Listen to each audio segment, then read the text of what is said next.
I think it's off to a good start. I don't always trust Ryan Murphy's writing. It could easily fall apart. But so far, so good outside of Ashton Kutcher's portrayal of Byron, which I think is actually very bad and awkward.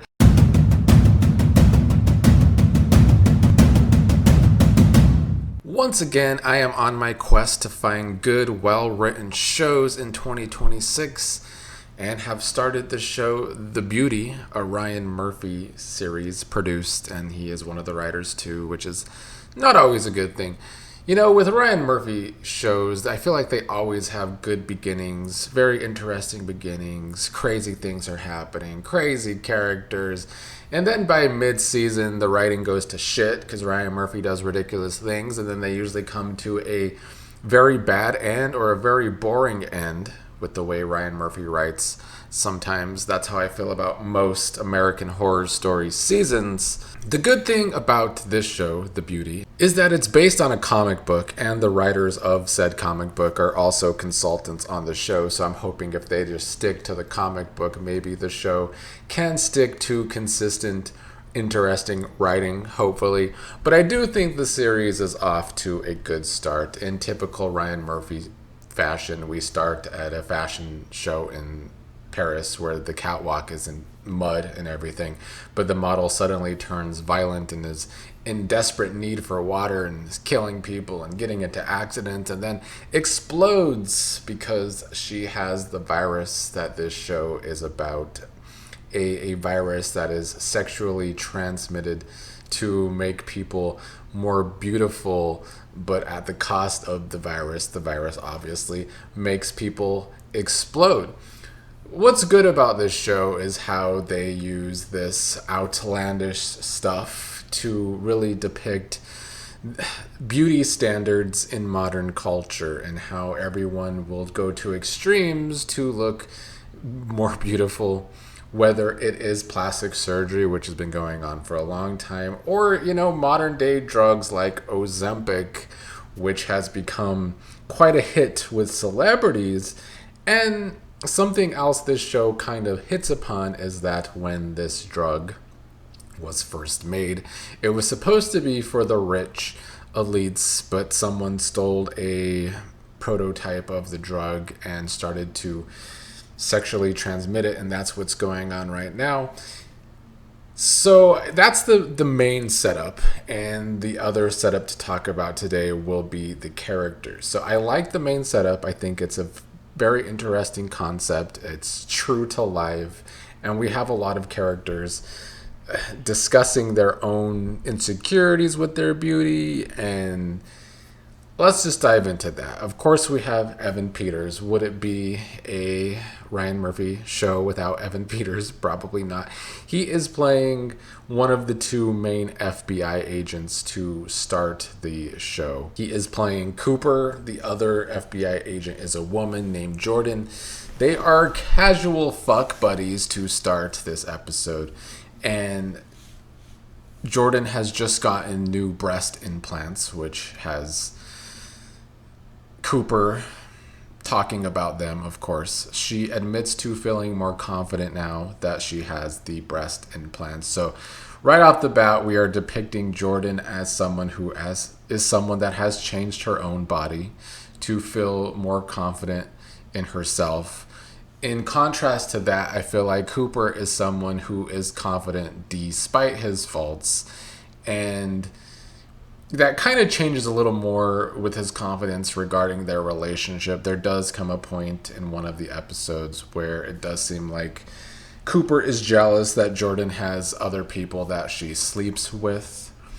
But I think having these two characters right off the bat discussing their own insecurities or lack thereof was good for the overall show. They are FBI agents tracking down what is going on with all these people going crazy, attacking people, and then exploding, of course. I also will say, though, I feel like if that was happening in the real world, there would be a lot more hoopla about it.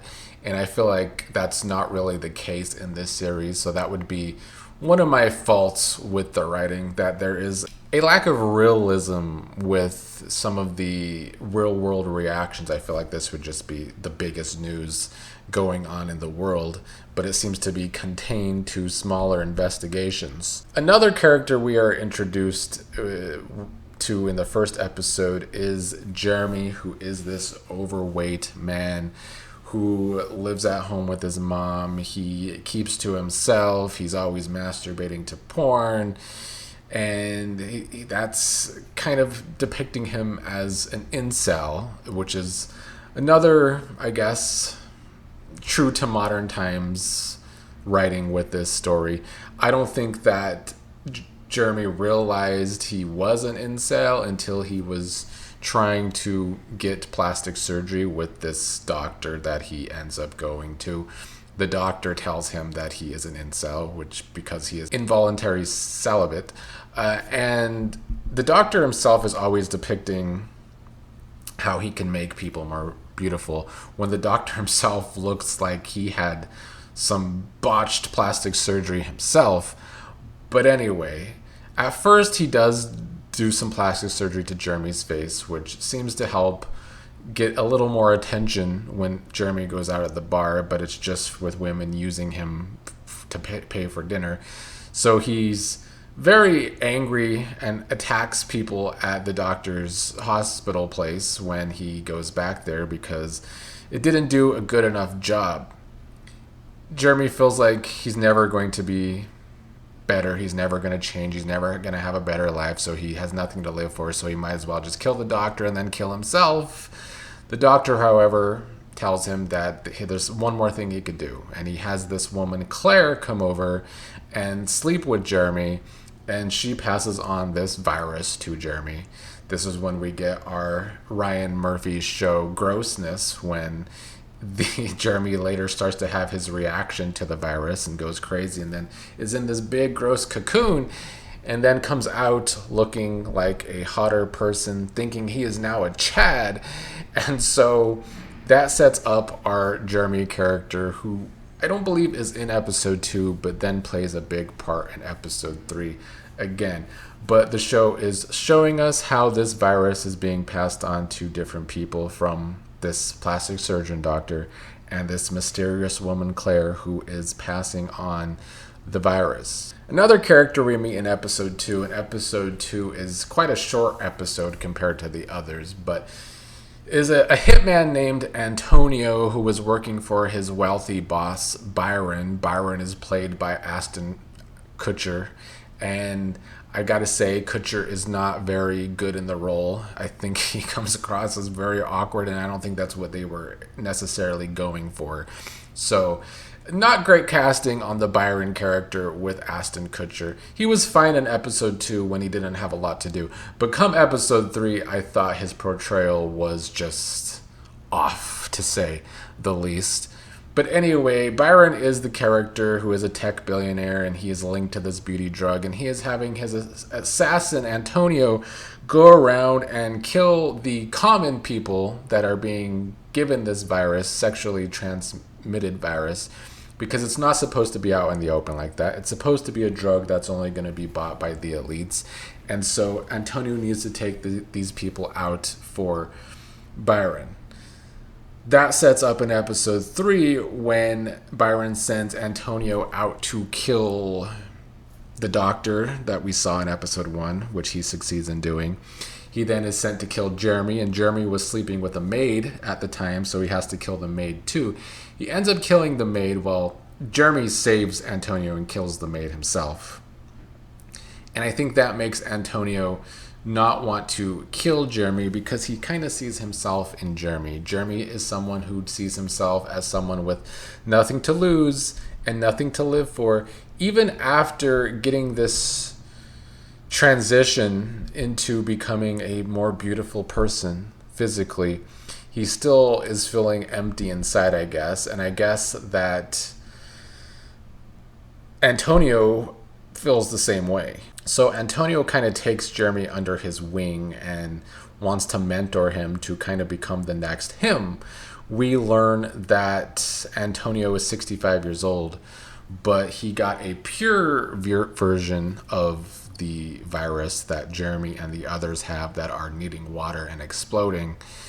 And as Antonio is bringing Jeremy into the fold, giving him all this information, we kind of slowly see the bloodlust in Jeremy to become, I guess, the next Antonio. So we're setting these two up to probably be a hitman tag team, at least for the next couple episodes, before they inevitably maybe have a falling out or something. The big twist in episode 2 is on a night when, back to the FBI agents, Cooper and Jordan are out, and this is when Cooper is being kind of jealous that Jordan is sleeping with other people that aren't just him, even though they are supposed to just be casual fuck buddies. Jordan stays behind and does end up having sex with this guy, not realizing that that guy passed the disease or the virus to her. So she has a cocooning moment of her own, and I guess becomes a more beautiful person. I mean, she wasn't that bad looking to begin with, but she becomes a more beautiful person.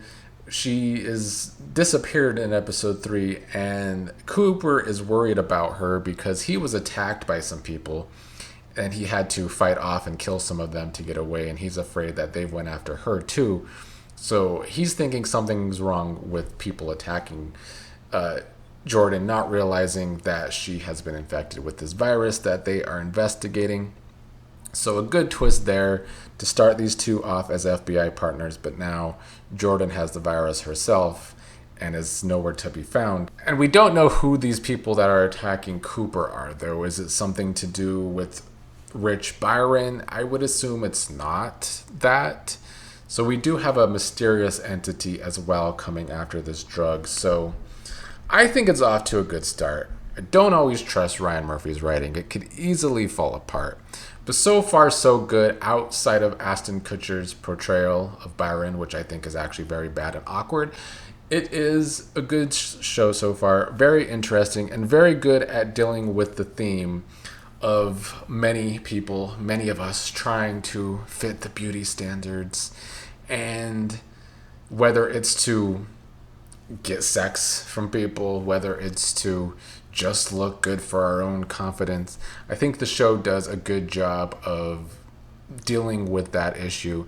And I do like the comparison to these weight loss drugs that are going around these days, like Wegovy and all of them. There's a lot of them now. Because at first it was the rich people buying up the drugs, the celebrities getting the drugs, even if it meant people that actually needed the drug for real problems to not have enough of the drugs around. But now there's so much of it out there that it is for the common folk.